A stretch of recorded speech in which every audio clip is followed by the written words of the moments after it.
नमस्ते मित्रों। कथा निधि चैनल पर आपका बहुत बहुत स्वागत है।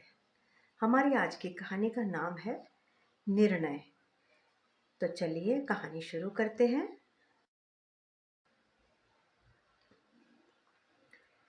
सविता आंटी के सहयोग से ही उसे एक फ्लैट में बतौर पेइंग गेस्ट स्थान मिला था। उस पार्टी में आने के लिए भी सविता आंटी ने जोर दिया था। वह पार्टी की गहमा गहमी से अलग थलग शीतल पेय का एक गिलास लिए किनारे की कुर्सी पर बैठी थी।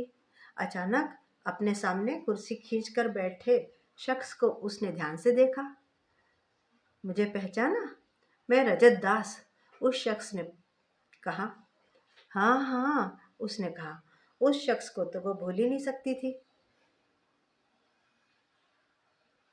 10 वर्ष पूर्व वह उसे देखने आया था और इस प्रकार संकोच में बैठा था मानो वह कोई दुल्हन ही हो। इलाहाबाद विश्वविद्यालय की तेज तर्रार आयशा के सामने उसके बोलने की क्षमता जैसे समाप्ति हो गई थी। नाम पूछने पर जब उसने अपना नाम रजत दास बताया तब आयशा खूब हंसी थी और आहत और अपमानित रजत दास चुपचाप बैठा रहा था। बाद में आयशा ने घर वालों से कह दिया था कि उसे ऐसे दब्बू भोंदू रजत दासों में कोई दिलचस्पी नहीं है। वह पहले प्रशासनिक सेवा में जाना चाहती है। किंतु आज 10 वर्ष के बाद रजत दास एक पूरा सामर्थ्यवान पुरुष के रूप में उसके सामने बैठा था। उसकी भेदती दृष्टि का वह खुद सामना नहीं कर पा रही थी। आगे बातचीत से पता चला कि वह बैंक मैनेजर हो गया था। उसके द्वारा बताने पर कि वह सिंचाई विभाग में बतौर स्टेनो काम कर रही है, वे व्यंग से मुस्कुराया था। आप तो प्रशासनिक अधिकारी बनना चाहती थी।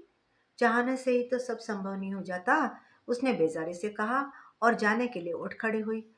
वहां रुकना उसे अब भारी लग रहा था। सविता आंटी से इजाजत लेकर जब वह अपने कमरे में लौटी तो दरवाजे का ताला खोलते हुए उसके हाथ कांप रहे थे। सर्वप्रथम आईने में उसने स्वयं का अवलोकन किया।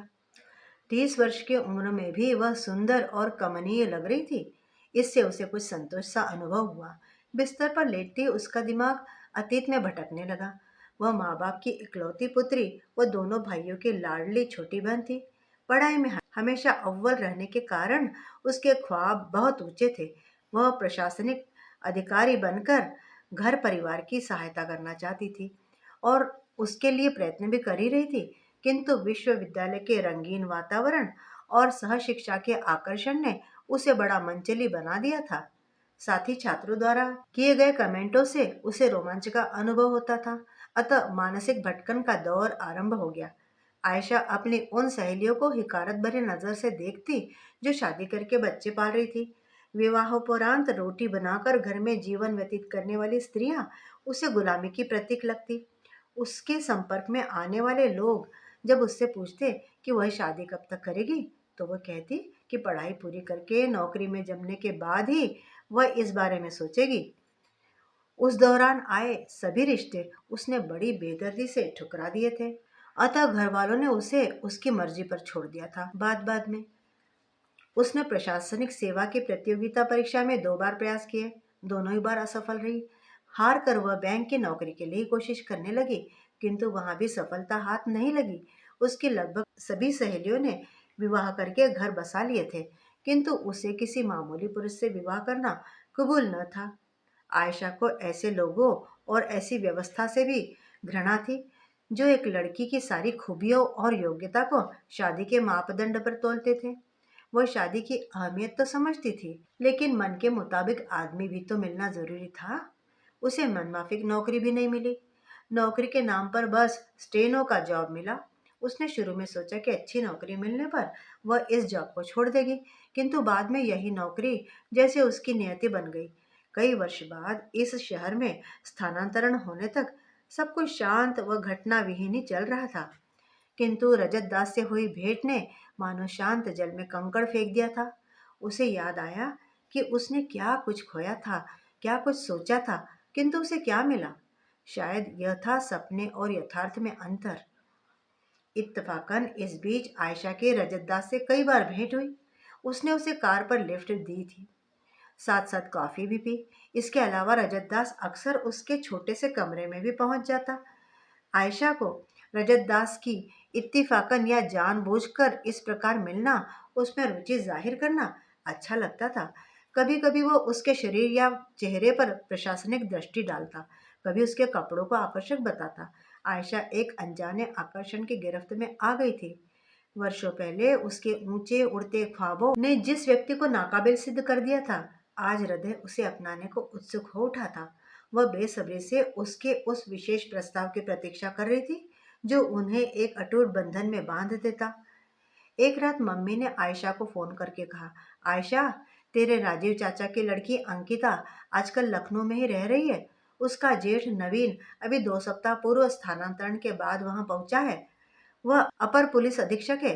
शादी के 3 महीने के अंदर ही किसी कारणवश उसका तलाक हो गया था। उस घटना के 10 वर्ष बाद अब वह पुनः विवाह का इच्छुक है। अंकिता ने सब कुछ बताया। तू कल ही जाकर अंकिता से मिल ले। मम्मी, तुम्हें वहां बैठकर भी चैन नहीं आता क्या? आयशा उखड़कर बोली थी। देख आयशा, तू कोई बच्ची नहीं रही है अब। सब कुछ समय से अच्छा लगता है। शादी ब्याह की भी एक उम्र होती है। क्यों? क्या हो गया? क्या हो गया है मुझे? क्या बूढ़ी हो गई हूं मैं? इस उम्र तक शादी नहीं नहीं हुई तो क्या किसी से भी शादी कर लूं? वह फोन पर ही चीखने लगी। आयशा, माँ बाप बच्चों को राह दिखाने के लिए सदैव जीवित नहीं रहते। तुम अंकिता का पता लिख लो। कहने के बाद मम्मी ने उसे अंकिता का पता बताया। मम्मी के ठंडे नाराजगी भरे स्वर ने आयशा को संयत कर दिया। उसने चुपचाप पता लिख लिया। अंकिता उसकी चचेरी बहन थी। बचपन से ही वे एक दूसरे की प्रतियोगी थी। उनमें जरा भी नहीं पटती थी। अंकिता अनिंद्य सुंदरी थी। उसका विवाह एक करोड़पति परिवार में हुआ था। वह आयशा और उसकी महत्वाकांक्षाओं का अक्सर ही मजाक उड़ाया करती थी। आयशा उससे दूरी रहती थी। उससे मिलकर उसमें हीन भावना जागृत हो जाती थी। आज उसी अंकिता की मार्फत उसके लिए दुहाजू व्यक्ति का रिश्ता आया था। अपनी विवशता पर उसे रोना आ गया, किंतु उसे अंकिता के घर जाना ही था, नहीं तो मम्मी बेहद नाराज हो जाती। अगले दिन आयशा ने कार्यालय से छुट्टी ले ली और अंकिता के घर जाने के लिए तैयार हो गई। वह तैयार होकर खुद को आईने में निहार ही रही थी कि तभी मकान मालकिन का नौकर उसे ताजे फूलों का एक गुलदस्ता और एक चिट दे गया। चिट में लिखा था, मिस आयशा, कल किसी विशेष मसले पर बात के लिए आपसे मिलूंगा। कार्यालय के बाहर मेरा इंतजार कीजिएगा। रजत दास नीचे लिखा हुआ था। आयशा के अधरों पर मुस्कुराहट आ गई। उसे लगा कि यह विशेष मसला अवश्य ही विवाह का प्रस्ताव होगा। वह अंकिता से मिलने उत्साह से चल पड़ी। अंकिता का घर ढूंढने में उसे विशेष परेशानी नहीं हुई। आलीशान घर और पोर्टिको में खड़ी लंबी विदेशी गाड़ी देखकर उसे बड़ी कोफ्त हुई कि वह तो बसों में धक्के खाती है और अंकिता मौज उड़ाती है। ठंडी सांस लेकर उसने घंटी दबा दी। दरवाजा वर्दीधारी नौकर ने खोला। वह आदर से उसे बैठाकर अंदर चला गया। कुछ देर में अंकिता वहां गई। उसे देखकर आयशा आसमान से जमीन पर गिरी। दुबली पतली अंकिता की तुलना वह सामने खड़ी भीमकाय महिला से बिल्कुल भी नहीं कर पा रही थी। उसकी कमर, गले, हाथों, बाहों पर अतिरिक्त मांस की थैलियां लटक रही थी। मोटापे के कारण दोनों बाहें शरीर से अलग फैले अंदाज में झूल रही थी। मुझे पता था कि तुम खुद ही मुझसे मिलने आओगी। यह कहकर अंकिता व्यंग्य से हंस रही थी। उसका शरीर हंसी के साथ हिलने लगा। उसका व्यंग्यात्मक लहजा आयशा को बहुत ही अपमानजनक लगा। यह मुटली सोच रही होगी कि मैं उसके जेठ से विवाह के चक्कर में भागी भागी चली आ रही हूँ। आयशा ने सोचा, लेकिन फिर नपे-तुले लहजे में बोली, मम्मी ने तुमसे मिलने को कहा था, इसलिए चली आई। खैर, तुम सुनाओ, आजकल क्या खा पी रही हो? तुम्हारा तो कायाकल्प ही हो गया है। पल भर के लिए अंकिता का चेहरा उतर गया, लेकिन संभलते हुए फिर उसने घमंड भरे लहजे में कहा, सेठ नारायण की इकलौती बहू भला क्या खाएगी पिएगी, यह कोई पूछने की बात है? तुम्हारी तरह मुझे रोटी की चिंता तो है नहीं, इसलिए थोड़ा मांस चढ़ गया शरीर पर। खैर, तुम सुनाओ, किसके इंतजार में अभी तक कुंवारी बैठी हो? आयशा सुनकर तिलमिला गई, लेकिन फिर भी अपना संतुलन खोए बिना बोली, किसी की प्रतीक्षा में कुंवारी नहीं बैठी हूँ। परिस्थितियां ही कुछ ऐसी बन गई कि शादी की नौबत नहीं आई। आयशा के रूप से अंकिता भी नरम पड़ गई। उसने कहा, आयशा, यह तेरे लिए खुशी की बात है कि नवीन भाई साहब से तेरे रिश्ते की बात चली है। यदि वह तुझे पसंद कर लेते हैं तो तू झट से विवाह की तैयारी शुरू कर देना। अंकिता की बात को आयशा खिन्न भाव से सुनती रही। उसे अंकिता के DYSP जेठ में तनिक भी रुचि न थी। तभी नौकर चाय के लिए बुलाने आया। अंकिता ने घुटनों पर बल देकर एक छोटे से उफ के साथ अपनी विशाल काया को उठाया। हिरनी से दौड़ने वाली सुंदर दुबली पतली अंकिता आयशा को याद हो आई। दीदी की शादी में मंगल गीतों में ठुमकती अंकिता को देखकर ही तो अजीत मोहित हो गया था। फिर उनकी शादी भी हो गई थी। सुंदर अंकिता का रूप, गर्व और व्यंग्यात्मक बातें आयशा को कभी भी अच्छी नहीं लगती थी। अंकिता की खूबसूरती का वर्तमान हाल विश्वास के काबिल न था। इस वक्त अंकिता आयशा की सुगठित देहयष्टि और आत्मविश्वास से भरी मुखाकृति को दबी छिपी दृष्टि से देख रही थी। चाय क्या, अच्छी खासी दावत का इंतजाम था। आयशा को खाने के लिए कहकर अंकिता विभिन्न तस्तरियों में सजी मिठाइयों पर टूट पड़ी। पिज्जा, कचौड़ियाँ, कटलेट जैसे व्यंजनों से मेज अटी पड़ी थी। अंकिता की खुराक ने उसकी वर्तमान सेहत का राज खोल दिया। तभी भारी बूटों की आवाज से घर गूंज उठा। आयशा चौंक कर बूटों की आवाज की तरफ देखने लगी। एक 6 फुट ऊंचा व्यक्ति बेझिझक अंदर आ गया। अंकिता, अकेले अकेले चाय पी जा रही है?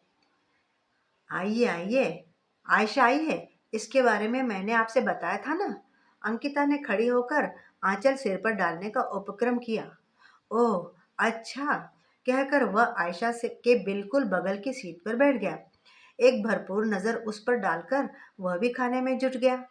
अपर पुलिस अधीक्षक की वर्दी उसके मजबूत शरीर पर जच रही थी। सिर पर घने बाल थे। कनपटी के सफेद बालों को छिपाने का बिल्कुल भी यत्न नहीं किया गया था। मोटी मूछें और जुड़ी भवें उसकी सख्त प्रवृत्ति को सिद्ध कर रही थी। आप यहाँ अकेली रहती है? अचानक नवीन ने पूछा। जी, आयशा ने संक्षिप्त सा उत्तर दिया। तब तो आपकी शामें हम लोगों के साथ ही बीतनी चाहिए, उसने अर्थपूर्ण स्वर में कहा। आयशा ने कोई उत्तर नहीं दिया। उसकी चुप्पी पर नवीन ने लापरवाही से कंधे उचकाए और चाय सिप करने लगा। नाश्ते के बाद वह वहां से चला गया। उसमें अपने रुतबे की हेकड़ी थी। आयशा शाम तक वहां ठहरी। अंधेरा होने से पहले वह उठ खड़ी हुई। अंकिता उसे छोड़ने बाहर तक चली आई। लॉन में नवीन चेक की शर्ट और जीन्स पहने अपने मातहतों से घिरा बैठा कुछ फाइलें देख रहा था। उसके होठों पर सुलगती सिगरेट भी थी। आयशा को देखकर उसने सिगरेट फेंक दी और उसके पास गया। आयशा जी, आपसे मिलकर मुझे बहुत अच्छा लगा। और मुझे भी, आयशा ने औपचारिकता निभाई। मैं आपसे मिलकर कुछ महत्वपूर्ण फैसले करना चाहता हूँ। क्या कल हम फिर से मिल सकते हैं? उसने आग्रह किया। आयशा हिचकिचा गई। वह नवीन से पुनः मिलना या बात करना चाहती ही नहीं थी। उसे रजतदा से मिलकर कोई महत्वपूर्ण निर्णय करना था। मगर इस तरह किसी के अनुरोध को नकारना असभ्यता होती। इसलिए भरसक नम्र होकर उसने कहा, कल शाम को यदि मौका मिला तो मैं फोन करके आपको बता दूंगी। ओके, नवीन बोला। उसका चेहरा थोड़ा उतर गया था। वो उल्टे पैर अपने सहयोगियों के पास लौट गया। हाथ आए अच्छे अवसर को गंवाना सरासर मूर्खता है आयशा। भाई साहब ने तो तुझे पसंद भी कर लिया था, अंकिता ने उद्विग्न स्वर में कहा। महत्वपूर्ण फैसले सोच समझ कर ही लिए जाते हैं, आयशा ने मुस्कुरा कर कहा। तुझे क्या लगता है कि अब भी सोचने समझने का वक्त बाकी है? मुझे तो लगता है कि तेरे भाग्य में अविवाहित रहना ही लिखा है। ताई जी के कहने पर मैं बेमतलब ही इस झमेले में फंसी, अंकिता ने नाराज स्वर में कहा। तुम्हारी शुभेच्छा के लिए धन्यवाद अंकिता, मैं फोन करूंगी बाद में। कभी मेरे कमरे पर भी आना, आयशा ने बोला। लेकिन अंकिता चुप रही। आयशा तेजी से बाहर निकल गई। घर पहुंचने पर उसे बाहर ही मकान मालकिन मिल गई। आज तो बहुत प्यारी लग रही हो। ऑफिस नहीं गई थी क्या? कहाँ से आ रही हो? कजिन से मिलकर आ रही हूँ। आयशा उनके प्रश्नों की बौछार से घबरा गई। यह बताइए, कोई मुझसे मिलने आया था क्या? हाँ, रजत दास आया था। अच्छा अच्छा, वह तो कल मिल आने वाला था, आज ही चला आया। आयशा, रजत दास को तुम कैसे जानती हो? कई वर्ष पहले उससे मिली थी, अब यहीं भेंट हुई है। इन वर्षों में तुम लोग एक दूसरे से बिल्कुल भी नहीं मिले? नहीं, लगभग 10 वर्षों के बाद हम मिल रहे हैं। आयशा, रजत दास अक्सर तुमसे मिलता है। मुझे लगता है तुम दोनों एक दूसरे को पसंद करते हो। आप ठीक समझ रही आंटी, इसीलिए कोई निर्णय लेने के लिए ही वह आने वाला है। क्या यह तुम अच्छा कर रही हो? मेरा मतलब रजत दास के बीवी बच्चों से है। क्या उनके साथ अन्याय नहीं हो रहा है? क्या? क्या वह विवाहित है? मकान मालकिन की बातें सुनकर आयशा को जोरदार झटका लगा। मुझे आश्चर्य है, तुम इतनी महत्वपूर्ण जानकारी के बिना ही उससे मिलती रही हो। मकान मालकिन के स्वर में कड़वाहट थी। दरअसल आयशा को रजत एक सुखद सपने सा लगने लगा था। वह जानबूझकर उन अप्रिय सवालों से अनभिज्ञ ही रहना चाहती थी जो उसके सपनों को तोड़ देते। फिर रजतदास ने स्वयं भी तो कुछ बताया नहीं था। उसे लगा होगा कि वह जीवन के उस पड़ाव पर है जहां मात्र एक पुरुष साथी ही संतोष के लिए पर्याप्त होता है। वह उससे फ्लर्ट कर रहा था। घर में बीवी बच्चे थे और वह उसे मनोरंजन के साधन के रूप में इस्तेमाल कर रहा था। मकान मालकिन गौर से आयशा के उड़ गई रंगत और लाल आंखों को देख रही थी। उनके चेहरे पर सहानुभूति थी। आयशा चुपचाप अपने कमरे में आ गई। वह बहुत देर तक रोती रही, सोती रही।